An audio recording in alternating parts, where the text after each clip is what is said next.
Good afternoon, everyone. I am Sudarshan Tyagarajan. I am making this presentation, as he introduced, on behalf of Dr. Ashish Bharadwaj, who is the CIO of UPES. University of Petroleum and Energy Studies is a Dehradun-based private university. It is a university which cannot affiliate colleges yet. So within the university itself, they have 3 colleges. One for engineering, they have one for management and economic studies, and one for the legal studies. And this gives you an overview of the kind of accreditations and the recognitions that they have. All the mandatory and also need to have, and also even some foreign accreditations also have been taken by this university. It's considered to be one of the most progressive universities in the energy space. This is the campus. They have a beautiful campus out there in Dehradun. I've been there myself a couple of times. Nice place to be. Now, this slide is good. This slide gives you a feel for the kind of growth that this university has taken. Within a span of about 10 years or less than 10 years, they have grown to a university that offers about 42 programs with about 300 faculties and about 5,000 students. And a lot of big players, tier 1 companies like the Accentures and IBMs and Go recruit there for energy related requirements. And they also get campus visits from ONGCs and the big oil companies as well. They were in a multi-location setup, Dehradun, Gurgaon, Rajahmundry and corporate in Delhi.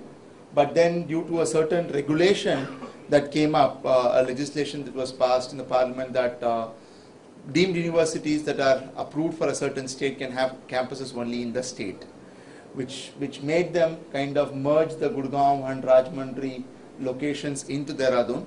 And today's situation is they have Dehradun and corporate as 2 locations from where they operate. Now, in terms of what they need, the key thing for UPES type of a private university comes from student life cycle management. This picture here depicts the student life cycle management solution of SAP, which comes under the industry specific solution called for higher education and research. Covers all aspects of the student life cycle, all the way from recruitment of a student, which is basically driving the admission process of the student, and then going and running the campaigns and administering the equivalency determination part of it, registering the students for certain programs, and also grading the students, examine in the past as a part of the examination also, and then determining who can progress to the next level and who cannot, and then any other administrative processes required in between to change the program of a student or to audit as to whether the student is ready for a degree. All those things can be executed through the system, along with deregistration, alumni management, which is required as well. Now, this whole component sits on top of ERP. So the core modules are ERP, stay right there. On top of it, this module gets implemented. And this is one of the things that got implemented in UPS. UPS is one of the first universities that have implemented ISHER in India. They did it some time ago, and this is what they use today in SAP. Within SLCM, they use the admission, registration, the calendar, the academic structure part of it, exams and gradings, and also the audits on the students. With respect to FICO and FICA, FICA is a special component that is required within finance for student lifecycle management called contract accounting. Similar to the previous case that we are talking about, Gujarat Gas, they are implemented IS utilities there. Also, you require FICA. So, FICO and FICA are implemented. All the legal stuff that is required are in place as well. HCM is a piece that came on board subsequently. We will have a deep dive discussion around the HCM case study itself subsequently. There they have implemented all the aspects of HCM, all the way from the basic hygiene, organizational management, personal administration, up to performance management, self-services, etc. And with respect to MM, they are in the process of basically integrating the procurement process completely, the entire P2P cycle, and asset management, the depreciation part of the story is also covered. These are the functionalities that are in use today at UPES. Now the next set of slides that we are going to talk about is sort of a BTS case study, a transformation case study of UPES as to how SAP HCM as a solution helped them transform their HR and payroll processes from both from a financial efficiency and also an operational efficiency perspective. Now, the key, this is an overview of what has been done. Some of the key objectives that they had was that when I, as a partner, I had to go meet them and I wanted, when they started this discussion, and when I was talking to the HR head there, the key problem that he highlighted was that too often they paid an employee while he is not supposed to be paid, and they did not pay an employee who was supposed to be paid. Why? Their HR system was in SAP. They just had the employee masters maintained in SAP, but then the payroll was running outside elsewhere. So there was a classical integration issue. The finance system was sitting in SAP. Again, finance had to get the data for payroll related postings from this outside system. So that was also becoming a headache for them. Now, more than anything else, when we were talking to the HR executives, we got a feeling that they were spending a lot of time in doing the transactional HR activities. Something like the employee, I mean, they have about 200, 250 faculty. They keep calling all the time, wanting to find out what is my leave balance, where is this held up, where is that leave request held up, who has not approved it. Those kind of process related questions where each thing stands in terms of a thing that needs to be performed by them. That's where the HR was spending their time. But I mean, you're talking about a university here. In a university setup, the human capital is so vital. They were not focusing on any of the strategic aspects. In fact, they were backlogged on recruitment. They were backlogged on the tracking the academic credentials of the people that they are working handling, and they were busy answering questions regarding the leave balance. So that was one of the key challenge. So we wanted to address that, and self-service came as a solution for it. So what we did for them was twofold. We said that yes, the payroll part of it has to be brought into the system. Still, they also need some sort of a component which would reduce the transactional burden on the HR population. That was the objective of the implementation. And what we did was, when we heard about these challenges, we basically IT and us as partners, we worked together and came up with a two-stage roadmap. The first stage to take care of the payroll, and the second stage to go in and implement the self-service. But then the HR organization was very committed. They came back and they said that we want both of them in one go, implement both of them at the same time, which is also another methodology. Typically what organizations do is to take care of the transactional aspects first, get the system ready in terms of handling the basic stuff, and then subsequently go implement the self-service. Here they wanted both together, and that showed the eagerness in them in terms of having things taken care of from a HR payroll context.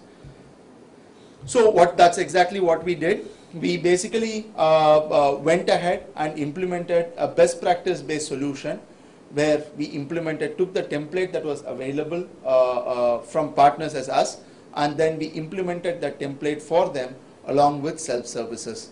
Now, like with any other implementation, data poses a big challenge. That was another activity where they needed help. We kind of provided that support for them to kind of scrub the data, get the data in order, and have it uploaded accurately into the system. That was one of the key success factors, and that's why we could get done with that implementation with HR and payroll sensitive data so quickly. We did this whole implementation within a period of about 16 weeks, including the mandatory 3 to 4 weeks of hypercare or hand holding that was required after the go live. And some of the key benefits that were achieved out of this we measured over a period of 6 months since the time the project went live. They got about 56% reduction in payroll processing cycle time. They used to start processing their payroll about 15 days in the middle of the month. So that we reduced now. Now they are able to process payroll in about a couple of days. So we have reduced that significantly. 100% cost savings from insourcing of payroll services. They have literally halved the cost.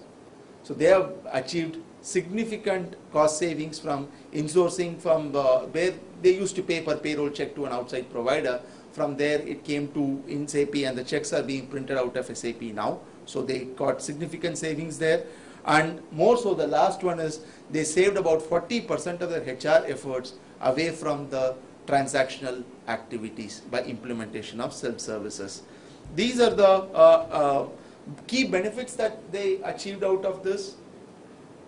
What next? What next is basically now they have, as you saw in the overall picture, they pretty much have all the base components that they require for running the institution. Now the next step is to get the analytics out of SAP and also the mobility part of it enabled, because they have a campus coming up elsewhere in India as well in the name of a different university. So they're going to have largely mobile population shuttling between these two universities maybe. So hence a mobility solution is also required for them. And obviously analytics is also important at this point of time, as over a period of 10 years they have gathered enough data for them to start looking at slicing and dicing data different ways and get some intelligent analytics out of it for them to kind of improve the student satisfaction levels and also the quality of the education that they provide to the students. Benefits that they achieved out of this implementation: transparency, visibility leading to accountability. Transparency from an angle that HR and payroll, the finance and HR users, were looking at the single source of truth, a place where both of them can agree upon what the data is and how the payroll should be run. Bonding with end-to-end process, that is with the integration between finance and HR, you get that automatically. Best practices are built into the solution automatically because of a template that we deployed, which is again based on built based on the experience that we have earned over a period of time. And then basically a stakeholder-centric process. I mean, a very well-defined process, be it a leave request or any other process that need to be administered in the system, is all built and programmed, and that basically ensures that there is not much of manual intervention required at various points, or like hand-holding of a process required. And last but not the least, that you get with any ERP implementation, academic infrastructure and the resource optimization as well. That's all I had as a presentation. Any questions, I can take them now. How many employees they have in Lord? 400 employees. And every one of them you have implemented ESS? We have implemented ESS, MSS for all of them, because their crowd is predominantly white-collar crowd, either teaching or non-teaching staff. The lower level non-teaching staff are all outsourced positions, so we did not do any ESS for them, but otherwise for all other employees ESS was implemented. Is it positive time management or negative time management? It is negative time management. Negative time management. They don't require as much of a positive. Because in industry we require. In manufacturing, yes, manufacturing setup you do require a positive time management, because you will have exceptions that occur too often and that need to be measured too soon. Right. Thank you. Sure. Thank you. Thank you.